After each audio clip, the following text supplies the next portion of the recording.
Oui, allô, bonjour, j'aimerais vous commander une glace vanille, s'il vous plaît. Bien sûr, alors nous avons vanille gousse, infusion de vanille, extrait de vanille, arôme naturel vanille ou arôme vanille. Qu'est-ce que je vous mets? Attendez, là, je suis complètement perdue, je comprends rien, je vous rappelle.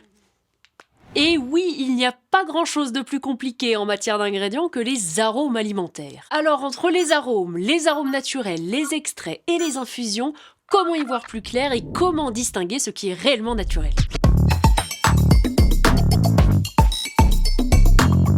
Les arômes sont des composés volatiles perçus comme des odeurs ou des parfums. Prenez une gousse de vanille par exemple. Elle contient plus d'une centaine de molécules aromatiques différentes qui constituent ce qu'on appelle son bouquet aromatique. Celui-ci est influencé par le terroir, par la variété, par le mode de culture et les procédés de transformation de la gousse fraîchement cueillie. Imaginez que pour le café, ça peut être plus de 800 molécules aromatiques différentes. Maintenant, si l'on prend un arôme de vanille dans une liste d'ingrédients, ce n'est pas du tout la même chose. Contient-il vraiment le bouquet aromatique d'une gousse de vanille? Et surtout, comment est-il fabriqué et que contient-il réellement? Nous allons voir que la réglementation sur les différents ingrédients aromatisants et leur dénomination sur les listes d'ingrédients est d'une subtilité déconcertante.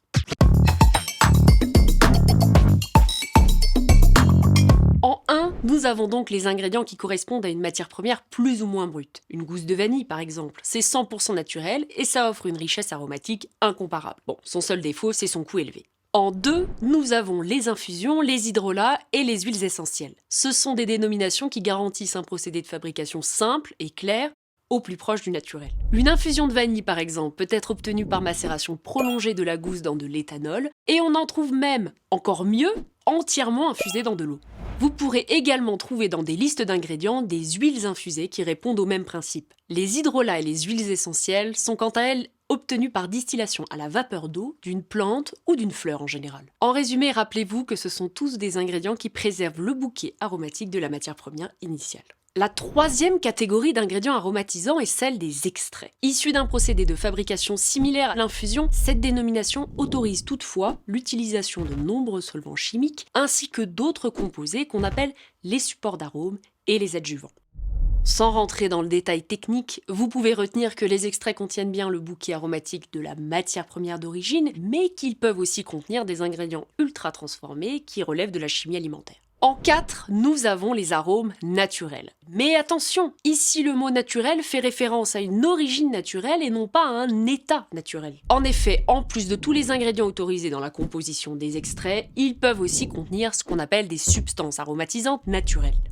Même si ces substances proviennent de sources naturelles comme la vanilline dans le cas d'un arôme naturel de vanille, elles ont été isolées et ultra purifiées en laboratoire. Ces molécules pures sont ajoutées pour standardiser ou rectifier un extrait. Avec les arômes naturels, on bascule donc dans la reconstitution ou la modification d'un bouquet aromatique grâce à de la chimie alimentaire. Enfin, pour terminer, nous avons la 5e dénomination, celle des arômes tout court. C'est la plus permissive en termes de fabrication et de composition, et donc la moins naturelle. En plus de tout ce qui est autorisé dans les catégories précédentes, les arômes de quelque chose peuvent contenir des substances aromatisantes synthétiques.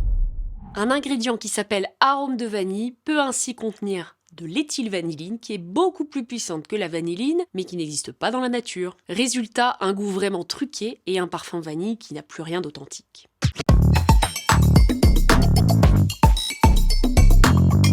Petit 1, ne vous fiez pas au mot naturel, il s'agit d'une dénomination réglementaire et non d'un état véritablement naturel. Petit 2, privilégiez les infusions, les hydrolats ou les huiles essentielles qui conservent toute la complexité du bouquet aromatique de la matière première d'origine. Mis à part cette dernière, c'est l'option la plus naturelle. Petit 3, vérifiez la composition des extraits qui peuvent être fabriqués avec des solvants chimiques et contenir des supports d'arômes ou des adjuvants ultra transformés. Enfin, méfiez-vous particulièrement des arômes naturels ou des arômes tout court qui peuvent en plus contenir des substances aromatisantes qui viennent fausser et standardiser le goût originel des aliments. Bon allez, faut que je vous laisse, j'ai une glace à commander.